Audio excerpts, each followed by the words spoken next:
खैबर पख्तूनख्वा में सैलाब से बस्तियां सफ़ाए हस्ती से मिट गईं। माहौलियाती तब्दीलियों से तनहा नहीं निमट सकते, दुनिया को पाकिस्तान की मदद करना होगी। वज़ीर आज़म का कॉन्फ्रेंस से खिताब।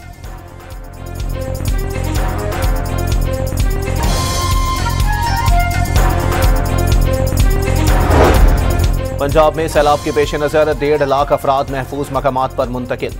बहावल नगर में सबसे ज्यादा 89,000 अफराद की नकल मकानी। NDMA ने तफसीलात जारी कर दी। 7 से 9 अगस्त तक अफगान सरहद पर मारे गए 47 दरअंदाजों की लाशें उठाने कोई न आया। सिक्योरिटी जराये के मुताबिक ज्यादातर दहशतगर्द अफगानिस्तान की हदूद में ही हलाक हुए। बानी PTI ने पार्टी अरकान को तमाम कायमा कमेटियों से मुस्ताफी होने की हिदायत कर दी। ज़िमनी इलेक्शन में भी हिस्सा न लेने का इशारा। जेल में मुलाकात के बाद अलीमा खान की गुफ्तगू।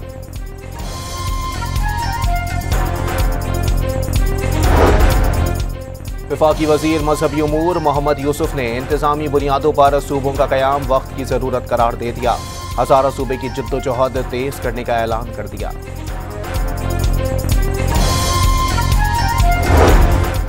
और मुजफ्फरगढ़ में 2 साला बेटे को गन पॉइंट पर रखकर खातून से इज्तिमाई ज्यादती। मुल्जिमान ने रेप के बाद वीडियो बनाकर वायरल कर दी। शोहर की मुद्दत में मुकदमा दर्ज।